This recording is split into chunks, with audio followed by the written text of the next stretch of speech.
Thursday event of the semester. As a reminder, we do our Maoli Thursday lunchtime discussions on the first Thursday of every month. So next month we'll have it in, I think it's on the 4th, and that'll be our last Maoli Thursday for the semester. May around that time is going to be study period for exams. I'd like to thank you all for coming. We have some special guests here from Hakapulu Learning Center. Thank you also for coming. If you have any cell phones, we ask that you put them on vibrate so it doesn't interrupt our presentations today. I am happy to introduce our moderator for the day. Her name is Lehua Kauhane. She's from Waimea on Hawaii Island. She's a graduate of our law school, a 2012 graduate, and she's also working on her master's degree in urban and regional planning. She is our post-JD research, or one of our 2 post-JD research fellows, and she's focusing her research on sustainable energy and Native communities. So without further ado, Lehua.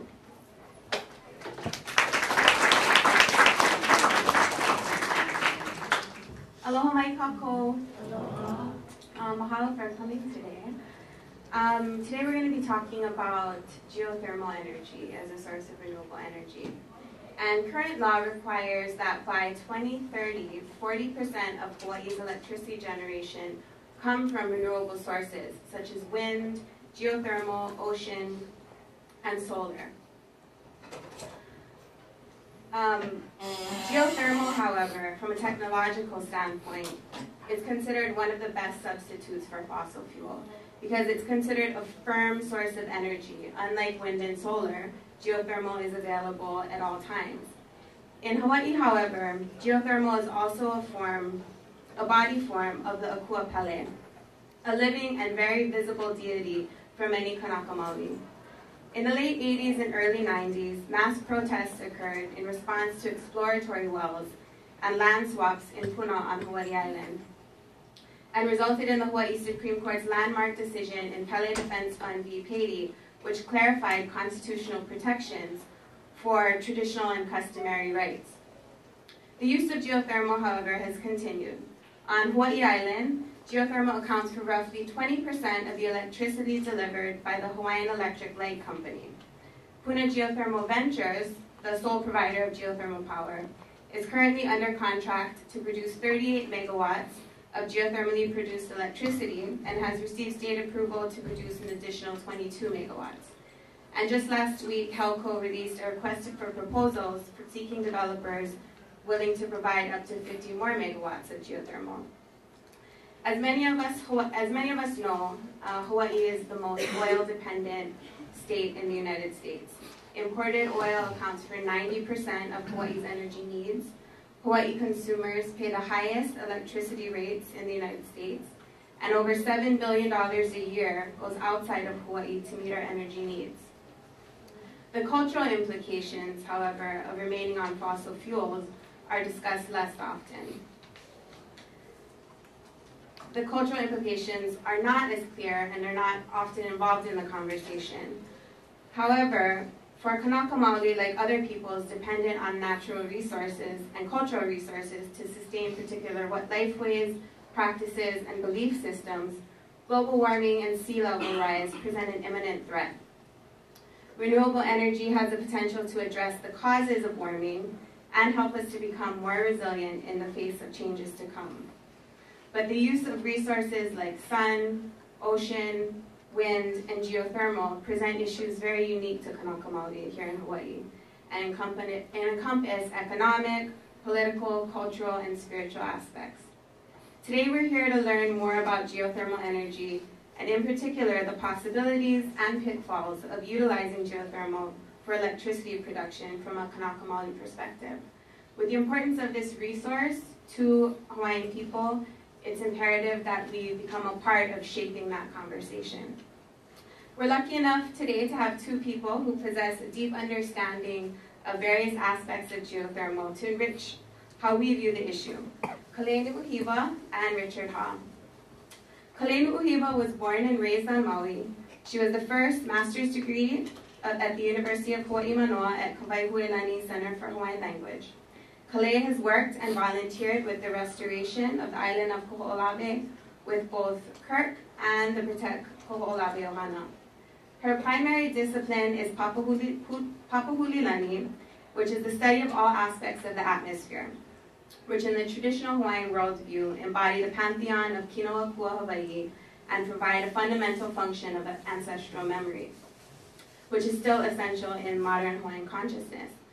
Kalea is a researcher and curriculum developer for the Papaku Makavalu project under the direction of Dr. Pualani Kanahele and the Edith Kanakaole Foundation.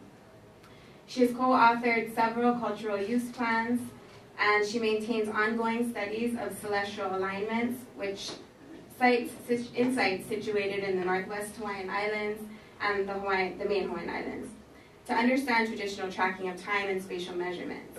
Kalea utilizes all the traditional data in her monthly self-published newsletter with aspirations to assist others in their own recordation and data collection of environmental happenings in Hawaii.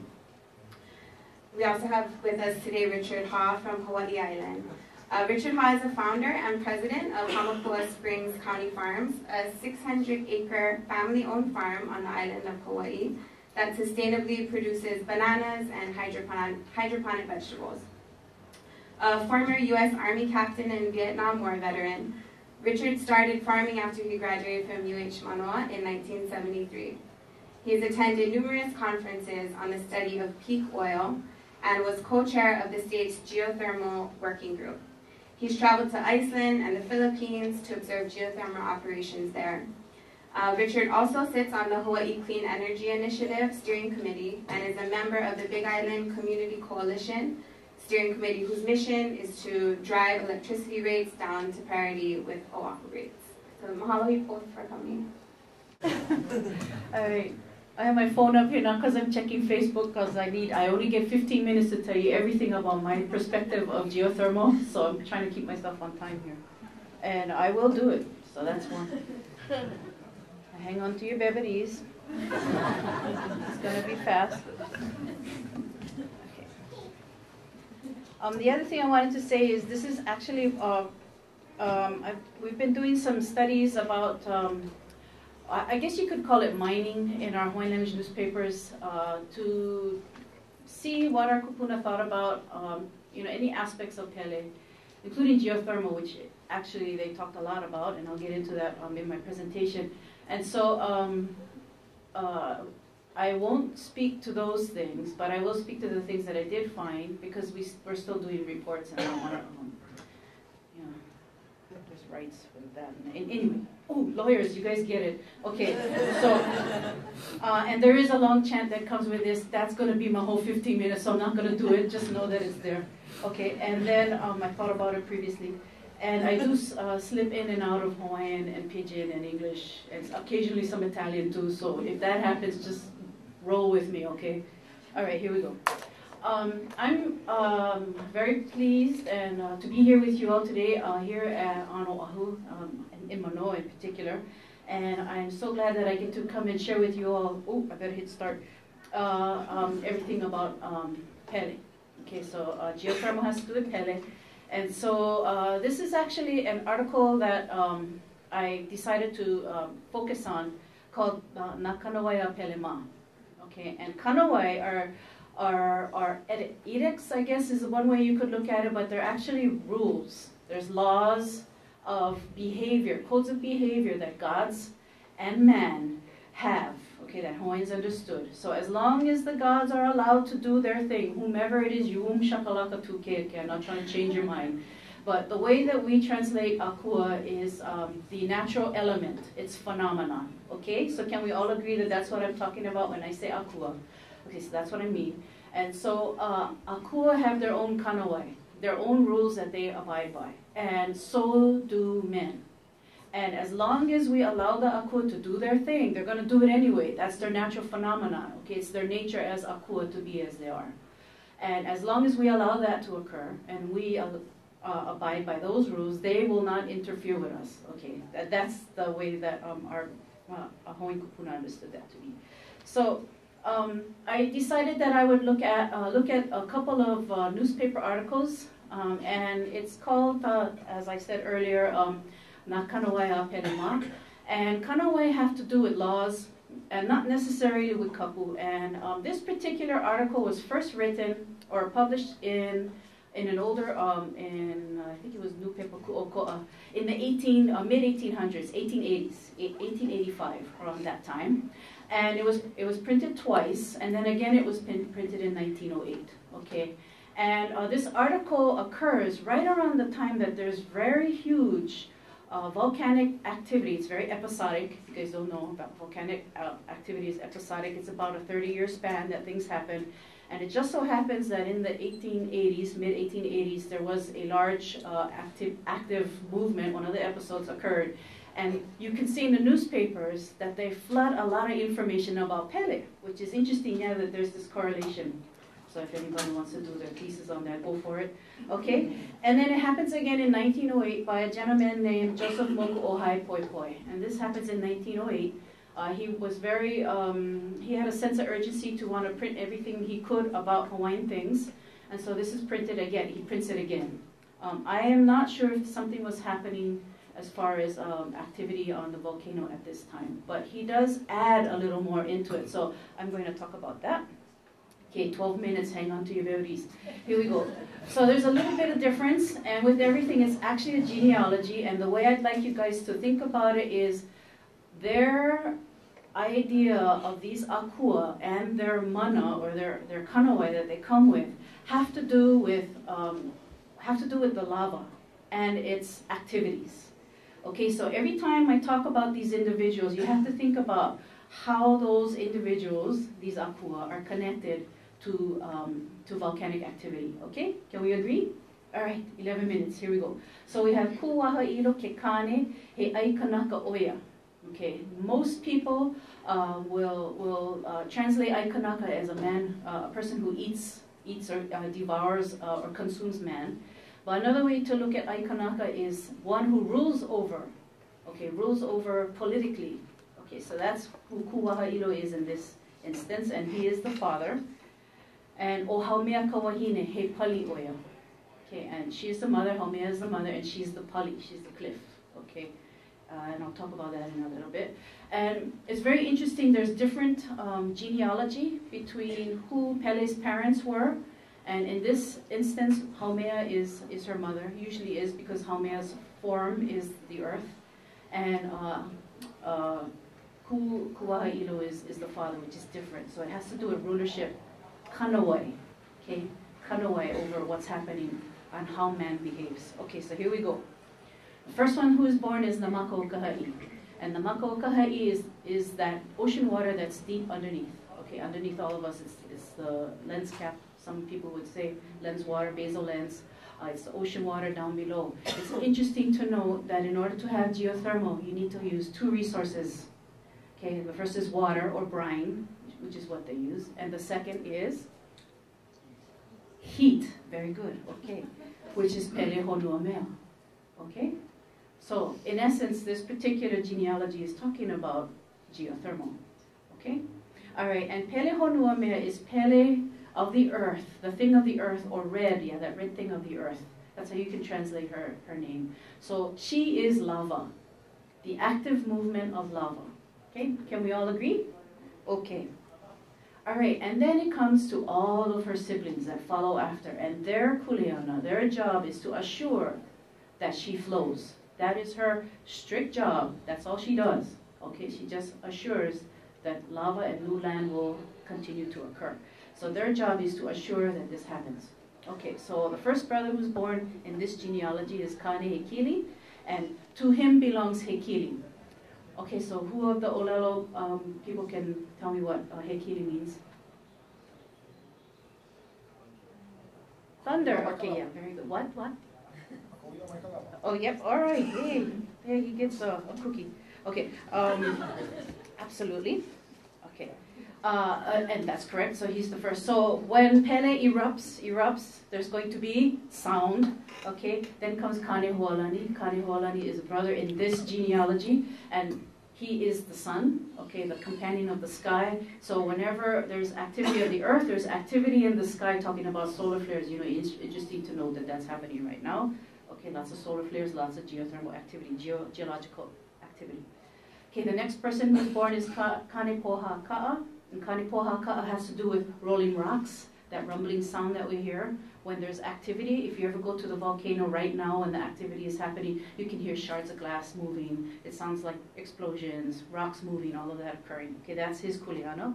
Okay, Kane Pohaku, Yaya Kapohaku, to him belongs the rocks, this particular Kane. And I use pictures so you guys can see what kind of rocks they're talking about. And you look there and not here. The next one is Kane Milohai, Yaya Kamai. Okay, interesting enough.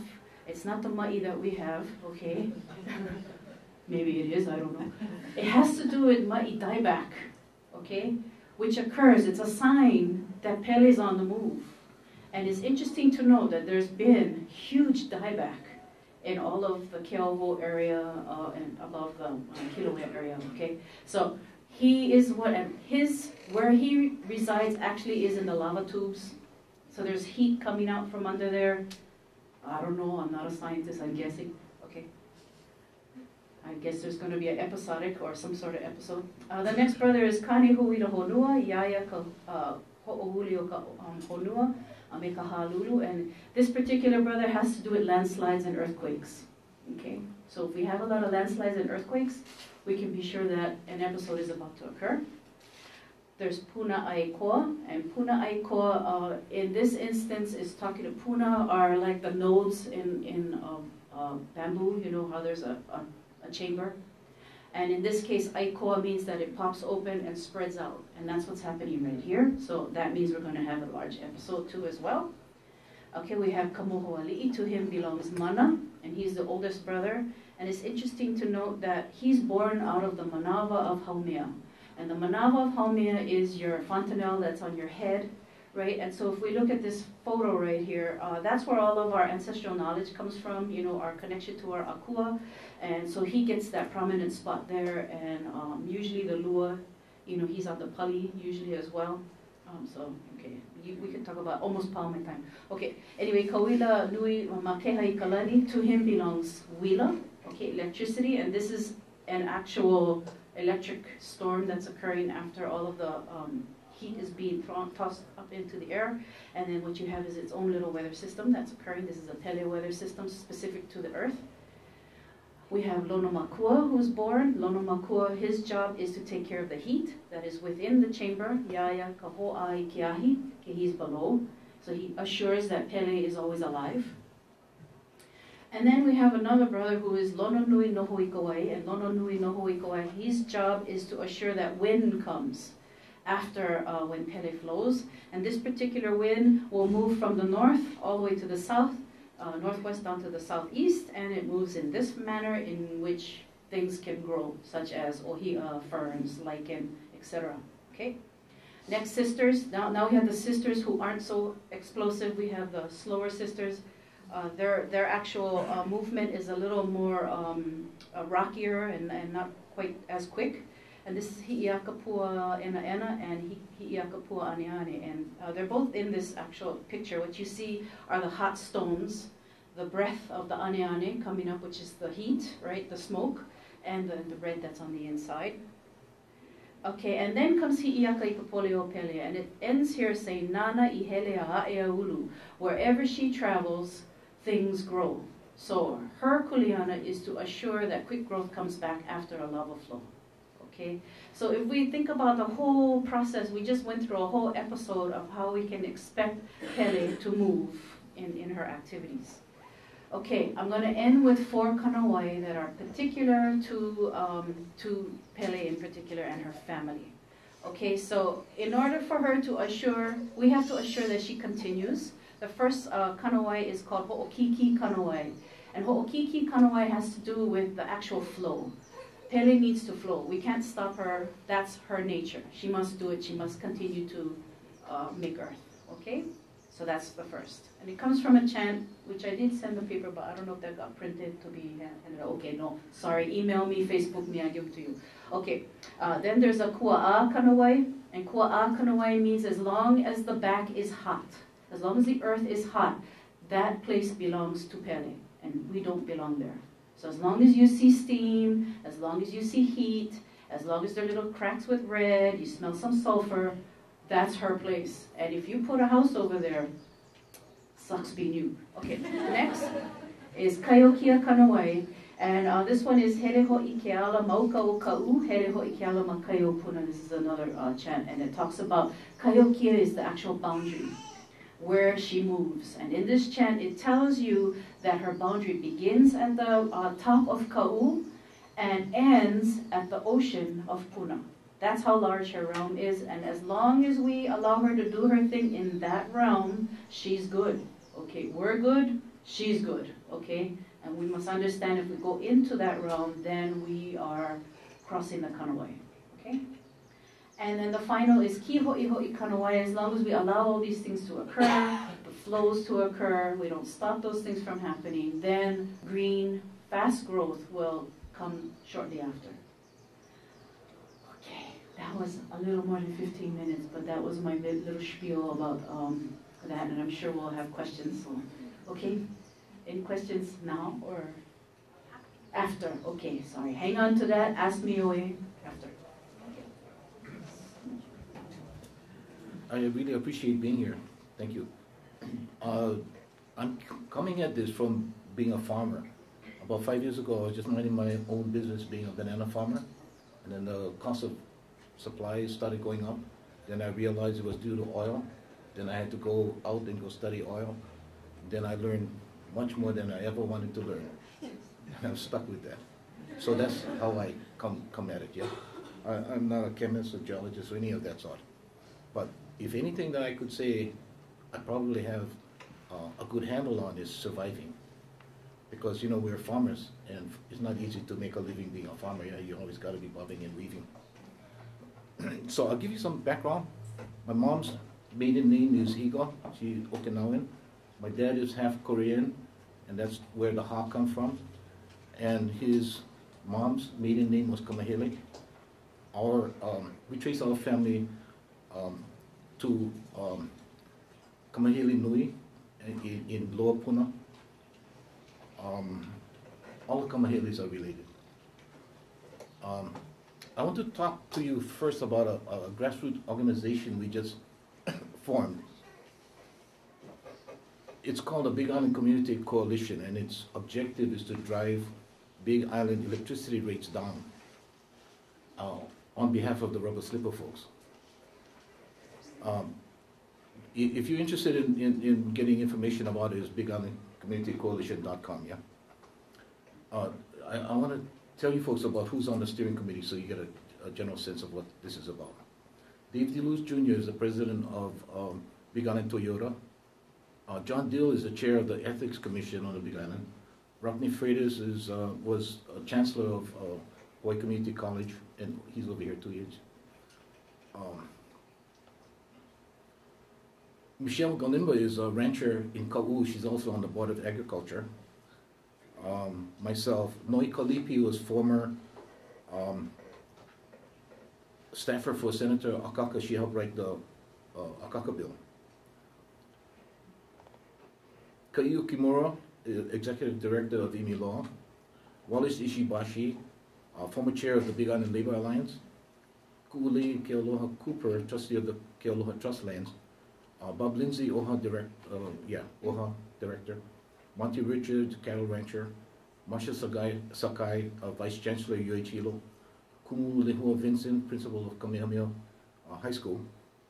And Bill Walters, president of WH Shipment.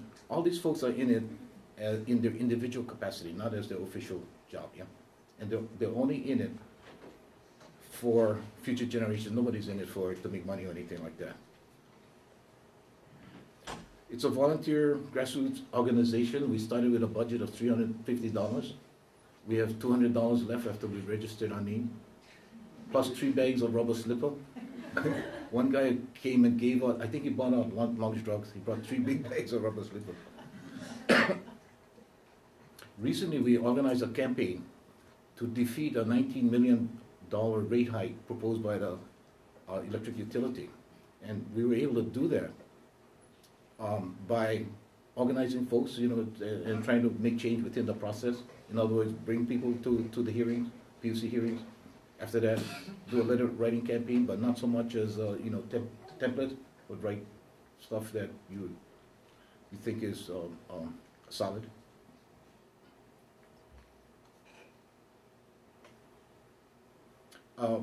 We are against this, so we won that thing, the rate hike. There's another thing we're against. Excuse me.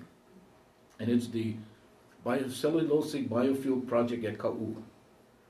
The government has spent hundreds of millions of dollars promoting cellulosic biofuels, and so far there's nothing commercial. So what we object to is not entrepreneurship, we're for that. What we object to is having the ratepayer pay for it. How many of you are from the Big Island? Anybody from the Big Island? How many from the east side? Okay, and the reason I ask is this. The Big Island has the lowest median family income in the state, and the island is divided in half, east and west. The east side has the lowest median family income of the Big Island, and that happens to be the geothermal Puna side, yeah? Rodney Freitas told me once, several years ago, he said the best predictor of family income is education. So the question then becomes, how can we make a difference in education in Puna? One way we can do this is by lowering electricity rates. The Big Island has been, electricity rates have been 25% higher than Oahu for as long as anybody can remember. The practical effect is this. One of our members studied hey, I forgot to set my time. I just go wing them.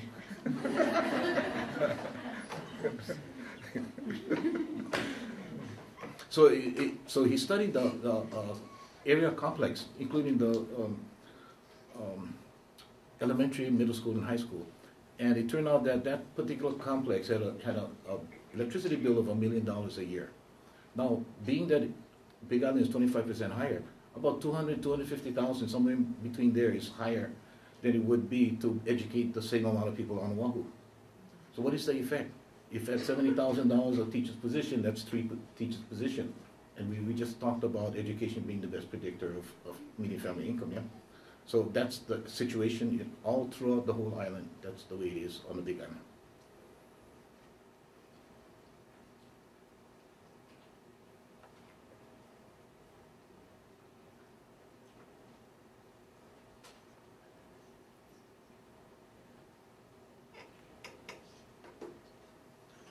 My cousin Frank Kamahili is a good example of what education can do. When he was a small kid, it was kind of like World War II. They used to fly planes from Hilo past his house in Maku'u and strafe Moku Opihi, which is about a mile from his house. So he was a small kid jumping up and down, waving at the planes. So they pass over his house, tip their wing, smile at him and stuff like that. From then he decided that, oh boy, I would like to be a pilot. But just think about what the situation was then. He used to ride horse to go to school in Pahoa. But he was influenced, 11 years old. Later on, as he went through school, he was either going to be a cut cane man, that's what he thought he would be, but then this coach, and he played basketball. So the basketball coach got him a scholarship over here, and he joined the Air Force ROTC. Then what happened was he became command post in the sky kind of pilot, a jet plane, 4 engines, that kind of thing. And then when he retired, he became the airport manager in Hilo, of all things. When you think back, I mean, gee, that's a pretty major thing, yeah? Influence on a small kid. And so he lived in Maku'u. When we used to go to Maku'u, I remember as a real small kid, the person that was the happiest and best reception we ever had as small kids, we had about 6, 7, 8 small kids, was Tutu lady. She would go come feed us, and then we'd spend all the rest of the day down the beach.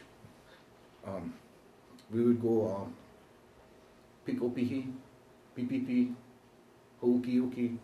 Then she made she used to dry manini, baby manini, ukua. She did not speak English, but that really wasn't necessary for that age. Later, when I was about 10 years old, Pop told me a story about fishing for a holy holy at Maku. So, this is what he said happened. They were out on this point, and they had a bamboo pole with a kerosene lantern, and they were, as I said, they're going for a holy holy. Then he saw the whole horizon close out, white water. So he asked me, so if you were there, what would you do? I don't know. You know, and that was back in the days they had real bamboo poles, not the kind collapsible kind. So he told me, this is what I did. I climbed up the pole, hand over hand. I lifted up my legs. The water went underneath. I dropped back down, and I fished my friends out of the water. I said, oh wow, that's pretty neat. And this is what he told me. It was kind of impressive. He said, you know what? I knew what I was going to do before it happened. Okay. Papa was always like that, though. He was always about planning, future planning, contingency planning, not no can, that kind of person. And I realized way later in life that after I went through all the Kolohe period and this and that, I realized, holy smokes, a lot of this stuff rubbed off on me.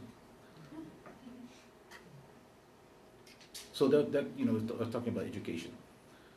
Now, electricity rates, going back to rising electricity rates. Rising electricity rates act like a giant regressive tax. Only worse. People who can leave the grid will leave the grid.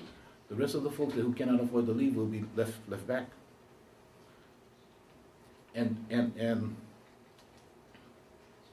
the folks most likely to be hurt by rising electricity rates are folks on the lowest rung of the economic ladder. Too often they're going to be Hawaiians, as we all know. Something that happened in the last 10 years, a lot of folks don't really get a feel for this, is that energy prices quadrupled.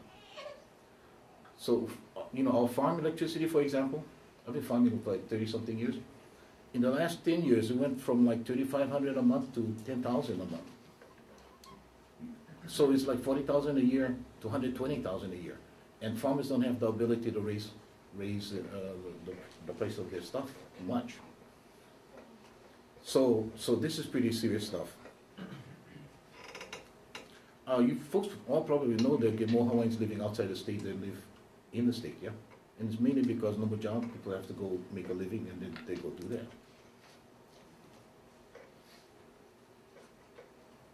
It's kind of like if more Hawaiians leave in the future because it gets tougher and tougher, the effect is like losing your land, yeah? Same thing, you gotta invade from the outside, I think. But we can do something about it.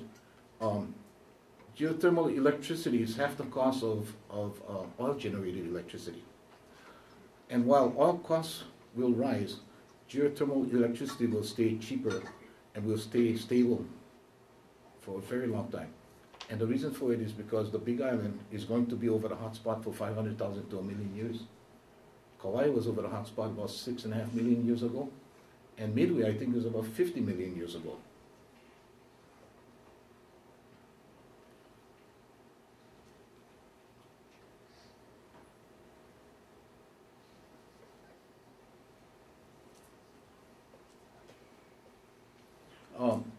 In the interest of full disclosure, I wanted to mention that I was chairman of the board of this company, Koa, that was trying to restructure the electricity, the utility. People said that it was impossible. There's no way you'd be able to get billions of dollars. And of course it was impossible, but there was no reason why we shouldn't try. As it turns out right now, we did get the financing, by the way, but it just didn't work out for various reasons. The group is no longer actively trying to restructure the utility. I just wanted to say that because being part of the Big Island Community Coalition, I'm doing the same thing, but not influenced by trying to make a lot of money. It never was about the money. Does anybody know how much time you get? Pretty soon. Okay. Okay, so I'll just mention two things. I went to 5 peak oil conferences, yeah, because trying to study why oil affected us so much. The two most important thing was, one, the world had been using 3 times as much oil as it had been finding, and the trend is the same today. And the next thing is this concept called energy return on investment. The net energy left over from the effort to go get the energy is what society gets to use. The tougher it is to go get it, the less you get for the society to use. So the trend is not good. So we basically got to dodge the bullet. I think I'll stop there, and then. Cover. Mahalo, Kale, and Richard for sharing your manao. So we have a few questions right now.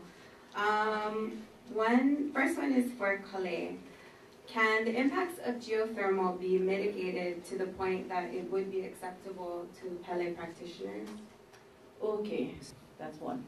And I feel that I can say that because Hawaiians should be involved with our discussion. They should be involved with geothermal discussions. In fact, we should be involved with all types of discussion.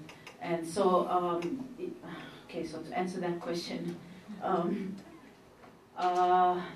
I think as long as we can assure that the geothermal activities, which is basically drilling into the ground, putting brine into the earth, kind of exciting the heat, right, and then extracting that. If we can assure that that doesn't impact the fact that we need to have Pele and the Aina moving along, then that's where it is at this time. No one can answer that though. No one can say whether or not the current geothermal is impacting activities at this time. So, and I will also say that our current activity, as I was saying earlier, is episodic. It's on a 30-year cycle, right? So right now we're on the cycle that is more activity at this time. It's not as explosive as it used to be. However, maybe in 30 years we will have one, because that's usually what happens on the second 30, which would be the 60. Long ways to say. So if we can assure that those activities can occur, will continue to occur, without having impact by geothermal, then I would say that might suffice practitioners, but I can't really say that. It's still, as long as we're inside of the boundary, breaking the kanawai, then I think we're not going to ever be satisfied as well. So. Does that make sense? Yeah. So it seems like what you're saying is that the kanawai can help inform different type of activities, right? Yeah. And that could be, today we're talking about geothermal, but I assume there's kanawai for all right, that deal with just have to deal with the natural occurrences, natural phenomena. So you're not going to build your house on top of a river while it's dry. Okay, because there is a kanawai that talks about not doing that, and that belongs to Kane Kawai Nui. Now, the name alone tells you Kane Kawai Nui, what's going to happen. So it's the same idea with the kua'a of Pele and the ho'okiki kanawai. As long as there's heat on the earth, it belongs to her, and she should continue to do her thing. We're not going to stop her. So I guess this can kind of go to Richard, since you're very involved in the Hawaii Clean Energy Initiative and other initiatives on Hawaii Island and throughout the state. But how can ancestral knowledge and kanawai, like Kale was talking about today, inform and develop the policies that then become implemented in pushing this kind of new green economy, renewable energy forward? The way I look at it, if we follow that general idea, we would do the right thing. I don't think we want to do anything that damage the ecosystem, and especially in geothermal, if we drill and we get the footprint is very small compared to some of the others. Yeah, so there can be ways we can work. We need to be very respectful of it, though, for sure. In your experience working with those different groups, do you think that there's more of a need to incorporate that kind of a knowledge, or is the state and different energy companies, are they open to bringing in that kind of experiential knowledge? What I think is we should make it a requirement. That's a given. It's not maybe or whatever. It's just a given. If they cannot do it, get out of here. Negotiate. Would Hawaii Island benefit from co-op, like Kauai has, for example? Because right now Hawaiian Electric is in charge of Hawaii Island, Maui, and Oahu. And then Kauai is kind of on their own. So would that benefit Hawaii Island residents? Would it allow for more input from Native Hawaiian practitioners if Hawaii Island was its own utility? You know, from the banana farmer's perspective, I think it would be beneficial to have a co-op. Practically, would it work? I cannot say that. I don't know. But try to imagine Kauai. Kauai right now has about the same as the Big Island, a little bit higher. But they don't have geothermal. So they're generating electricity at 20-something cents a kilowatt hour. Geothermal is 20 cents. Big, huge difference, and it's not going up.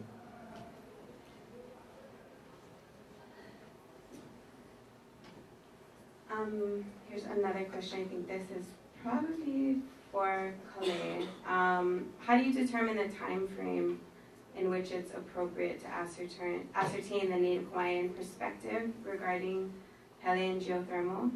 And how do you resolve this with the direction of our most recent monarchs, where our most recent monarchs were leading us? I think maybe that's referring to Kalakaua and his idea of bringing geothermal to Oahu. Okay, can you start the first part Yeah, of the how do you question? determine the time frame in which it's appropriate to ascertain the Native Hawaiian perspective regarding Pele and geothermal? Oh, I see. Okay, so that because I'm going into the old newspapers, and then how does that apply to today? Is that kind of I think, and the then question? maybe they're also talking about most recent monarchs, so Kalakaua, for example. Okay, you mean What not was like informing George and- from Haiku claiming to be monarch? Okay. I'm guessing, I'm not sure exactly. All right. Okay. So let me just say that part of the research that the group that I work with, what we do is we look into the Hawaiian language newspapers because we're very interested in finding empirical data. I don't know if you guys understand what empirical data is. For those who don't, empirical data is data that's collected over time, over a long period of time, and repeatedly through generations. And it's something that occurs, noted, and it continues to happen, and then is saved somewhere. In our case, it would be through chance. And also it would be later on in the 1800s, 1830s to be exact, when we started printing in the Hawaiian language newspapers. At that time, a lot of the folks who were printing in the Hawaiian language newspapers felt a sense of urgency to record everything at the time that it was occurring. So it's almost real-time data. Okay, you guys understand that? Yeah. Okay. So real-time data that's happening, and like I said, a lot of the stories that were written were sort of sparked on what was happening at the moment in their environment. So they would talk about the Pele and how she came to Hawaii. They would talk about the kinds of activities that's happening, and out of all of the akua that are out there, natural phenomenon, the one akua that is mostly printed about happens to be Pele.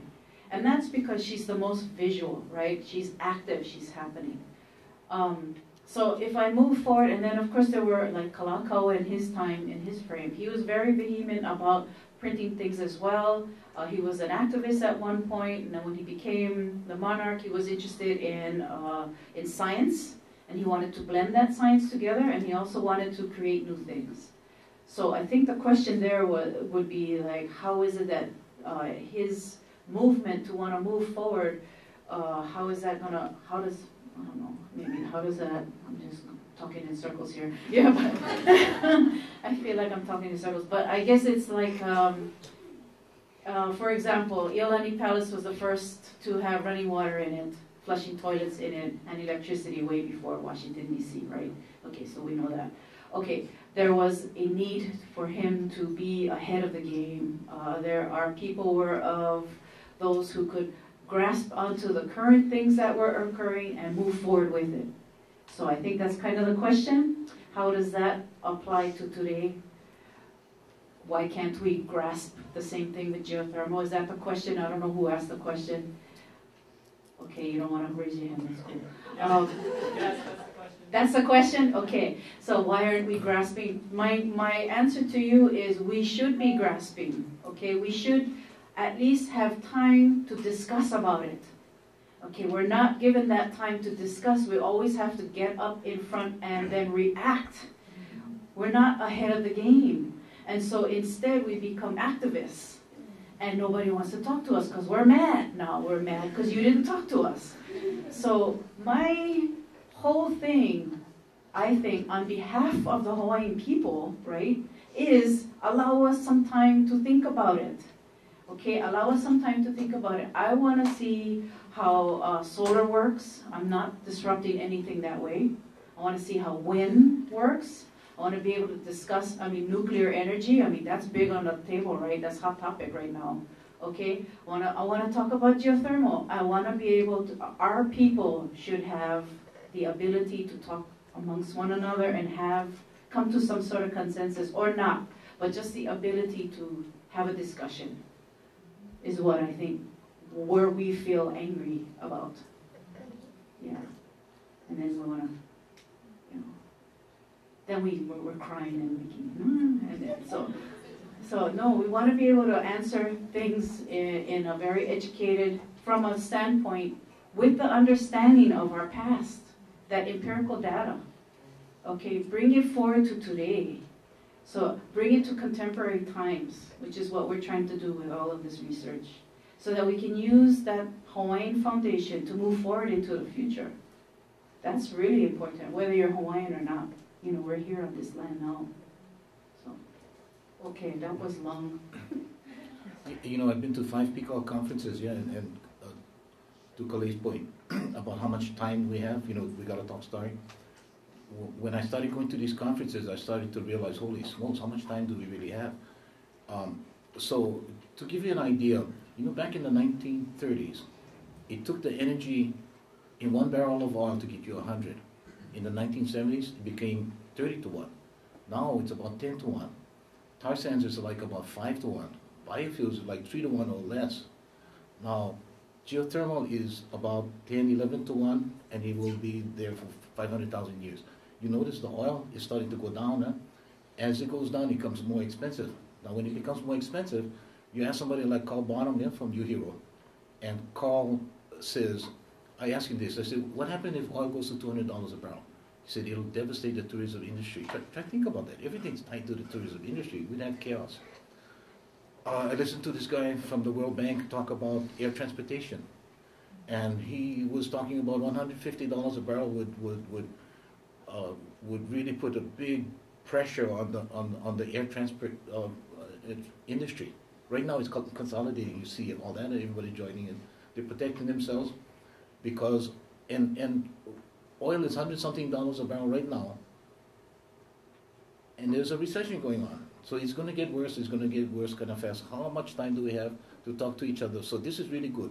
So we can throw some stuff like this out, so people can start to evaluate how much time we get, what we got to do, and how can we all work together to make this work? Because we got to talk story, yeah. We absolutely have to talk story, but we don't have that much time, So for you guys, it's not so much for me now, yeah. For you guys, it's you guys' world that we're going into.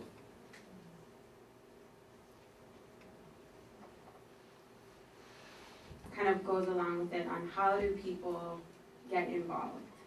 And so this question relates to it. Is the Public Utilities Commission process too complicated? Is it too closed off? How do people with the passion and the knowledge actually get into the discussion? I can answer that. The PUC, a lot of folks feel like it's rigged, yeah? But, I don't think so myself. I know several of them. They're actually, like, take the chair, for example. She really is concerned about the rubber slipper folks, but she has to work within the rules she has to work with.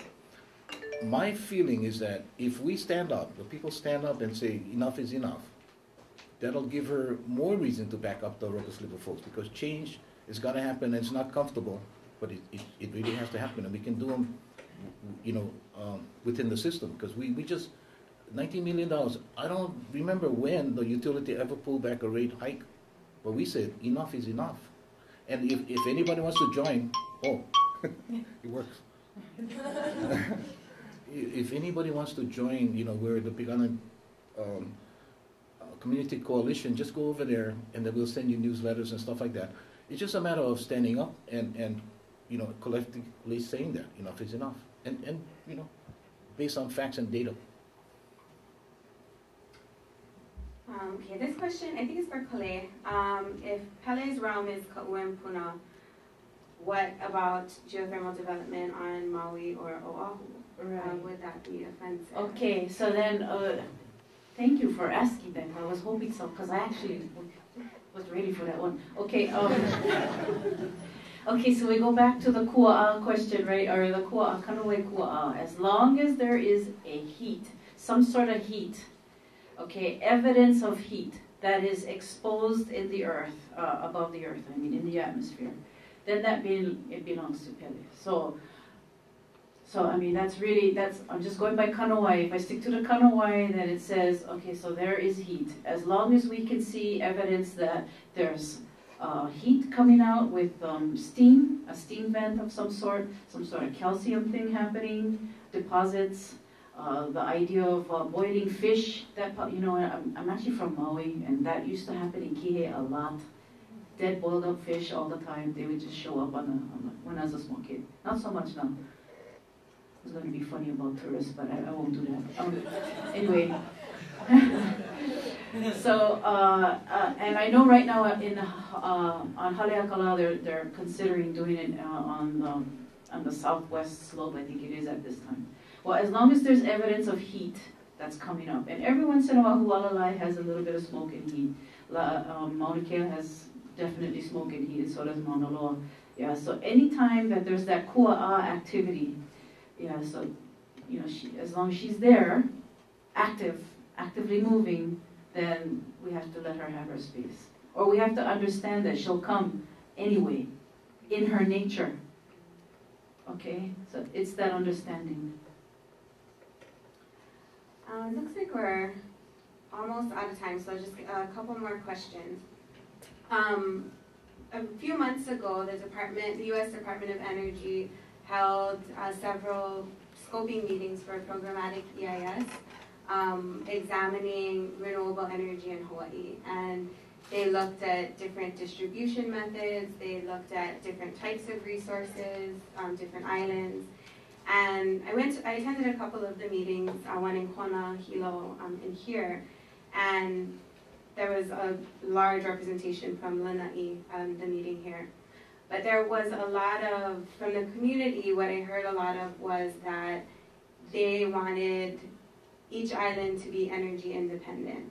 And the way that the feeling was that policymakers were primarily concerned about Oahu's energy needs. And there's just a lot of being energy independent, each island taking care of their own resources and relying on their own resources. So is that a, concern, Richard, from your perspective, and then Kale, from your perspective, utilizing the different kanawai,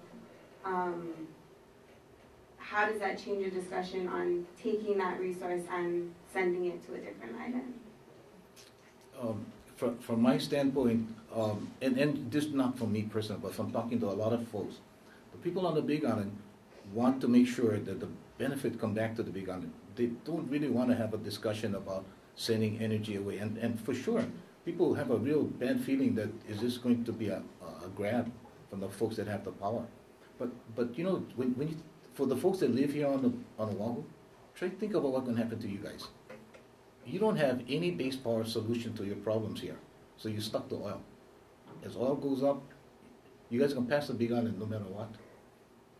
But is that a good thing? So us in the Big Island, we would probably have to sit back and say, Choit, you guys like talk? What we gonna get? Will it be job for will it be education for our children, that kind of stuff? If that is acceptable to everybody, we can have the discussion. If it's going to be a power grab, it's going to be no way in hell. Yeah, I would agree with that too. So, if it's happening in Hawaii Island, to tell you the truth, I would rather have geothermal over nuclear energy. I mean, that's a given. Okay, that's right there. My own personal. But I would like other things to be discussed too, as well as what other resources are going to be tapped into from Hawaii Island in order to create geothermal for the island. You know, like water. You need water to have geothermal. You got to have the steam. So you have to think about that. That's a water source that's being impacted. And then the other thing is how much land is being utilized, how much forest is being cut back, and how much waste. Where does the waste go when it's done? Because there's definitely waste. Okay. And sometimes they say it goes back into the earth, right, to be redistributed in the earth. Okay, so that's to me not a good solution. So I think speaking from Hawaii Island, it should stay there. If the energy is going to be created there, it should stay there. Okay, if Maui is going to create their own energy, it should stay there too. So Oahu, you guys got to start thinking about, I mean, there's surge energy, there's wind, there's definite wind on this island, there's solar, there's all these different things that we should, why only one? There should be several alternatives, not just one. And all of our islands would be able to actually stand alone, I suppose. Yeah, be autonomous from anybody else. And not tap into other people's resources, which again, that's always an issue, right? Taking somebody else's resources. So being self-sufficient is actually the way to go, right? We want to be green, we want to be blue. Mahalo. Do you have something else to add? Yeah, and so I think it is about tapping into other people's resources, and right now we're tapping fossil fuels. And so it's looking at ways to become more self-sufficient in a way that utilizes experiential knowledge, ancestral wisdom, and also addresses economic and political issues that our community faces. So mahalo for speaking and sharing your mana'o today, and mahalo for you all coming out. Thank you.